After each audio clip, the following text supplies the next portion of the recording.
Hi guys, welcome to Conversations with AnouMe. Depika, a lot of your writing includes, or even your quotes really, refers to the concept of an inner battle, or the fact that many of us fight ourselves, right? What does that mean really? And how is it that we fight ourselves? I'm always a little bit like, I get it, but I'm not really sure I get it. So. And I think many of us don't even realize that we're actually fighting ourselves, because what we're actually, when we fight, the fight is kind of, we project our inner battles onto somebody else or onto a particular situation, because that's the only way that we're able to really deal with it. That's why it's difficult to actually understand that there's inner battles that are kind of going on within ourselves. Yeah, I think that's the first kind of level. And then there's some of us that are aware that we have a critic, and then we have another voice that maybe have, several different voices, or we're aware of two different voices that are constantly fighting each other. But I'm going to start with the first one, because most of our inner battles, for many of us that are not fully aware that we are actually having inner battles, they get projected out on external situations, right? You're having battles with different people in different situations in your life. Okay. Your lives, okay. But then going back to inner battles, what does that actually look like? So to give you an example of what you're aware of. So I think the first thing I'm going to say, what is it? So you've got several different voices in your head that are either competing for your attention, or they want you to do what they want you to do, which is then in conflict with another voice in your head. Yeah. Right? And that's where the battle starts. So you might have so for example, give you an example. You're a swimmer, I am, and you have one voice in your head that says, go on, you can do it, you can do the extra length, you can do the extra kilometer, you go faster, you can go faster. Then there's another voice in your head that's saying, slow down, I'm running out of breath, the body's not in alignment, slow down. The other one, and then they start fighting.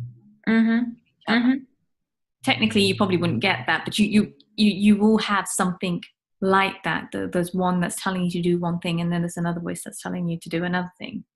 Right? Yeah. But we may not be fully aware that there's two voices.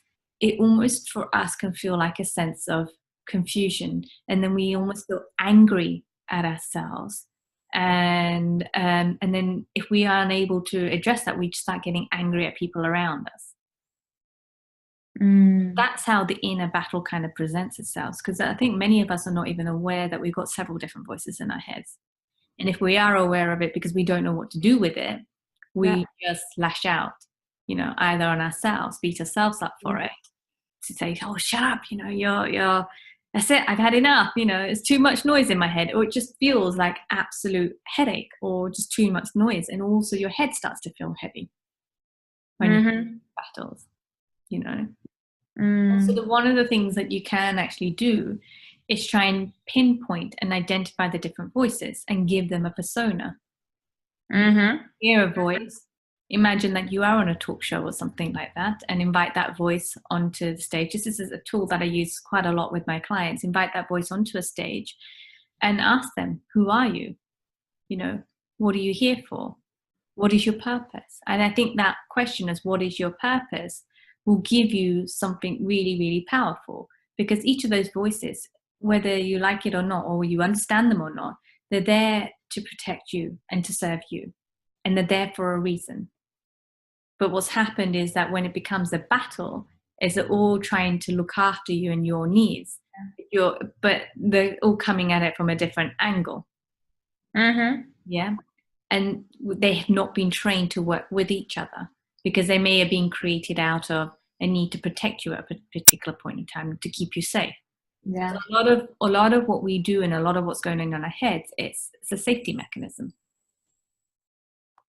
And in that place, we're acting from a place of survival. Wow. Which is another topic altogether, but that's what the reason why we want to keep ourselves safe is the need for survival. And one question before I close, what does it feel like? What's the absence of inner battle? What does that feel like? Freedom. So it feels really freeing. It feels like you can have much more of an adult conversation, that you're not trying to control any of the voices, but it's like you're able, like if you walk into a meeting room where everyone's talking above each other, arguing, and they say no to someone and then yes and then no, but then there's no resolution and you walk into the meeting room without a plan and a way forward. Whereas this one, it's not like the voices are a lot more quieter, they're much more calmer. They have better conversations and it's more a negotiation within that. So you take the best parts of each of the voices and then you create a new way forward. So they're all powerful, but you've got to get them to work together. So it's more about managing the battle within. Right. Yeah. Lovely. Thanks a lot. Hope you enjoyed it. And for questions and thoughts and describe your situation, just send us a message and build the next CWA. Bye. Bye.